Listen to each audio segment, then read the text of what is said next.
Hey everyone, it's Kim and welcome back to Bookmarks and Breadsticks.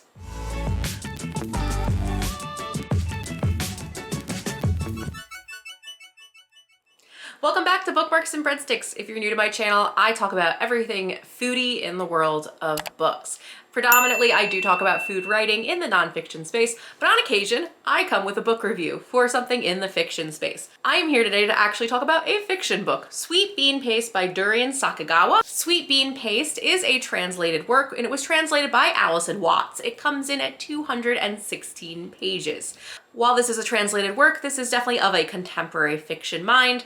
The cover is really pretty, and I actually learned about this from a booktuber named Grace. I will link her down below in the description. Grace reads a lot of translated work, and while we don't have a lot in common since she predominantly reads fiction, I heard her recommend this book and I was just so interested that I picked it up on bookshop.org.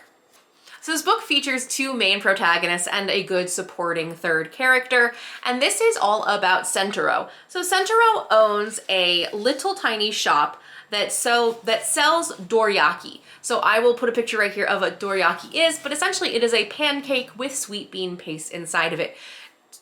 Sentaro took on this role after the former boss or owner of the shop bailed him out of some troubles in his past. Sentaro does have a criminal record. He was put in jail for the possession of marijuana. So he's really just down on his life and just took on this job because of his debt to the boss. Now the boss has passed away and he still works there because he has a debt to repay, and the boss's wife is the one who controls this little bean shop, a sweet dorayaki shop, excuse me.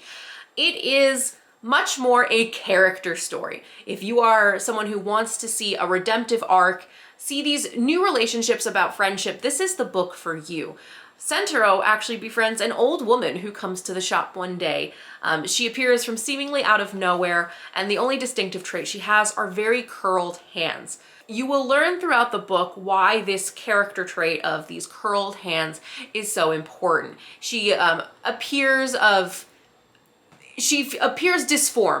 disfigured because of these hands, but she works for little to no money for Sentaro and has her own recipe for sweet bean paste that she has been making for 50 years.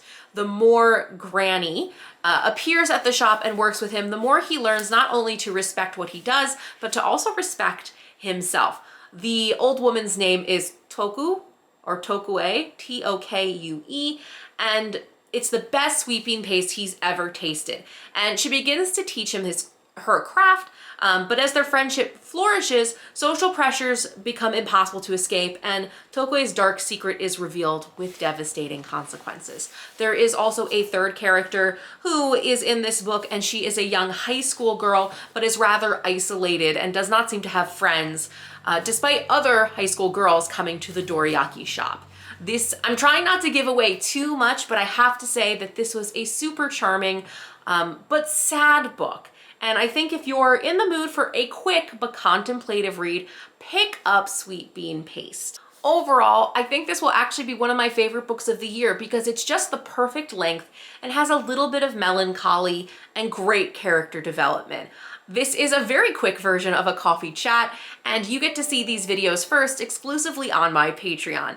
I'll have that information down in the description box below, and make sure you hit like and subscribe on the way. And a big shout out again to Grace for reviewing this book high level on her channel. I'm so excited to pick up a translated work that I really loved and to learn and get recommendations from you guys in the Booktube world. So let me know in the comments below if you have a recommendation for another book similar to this one, and I would love to hear from you. I hope you're well. I'll see you in the next one. Bye.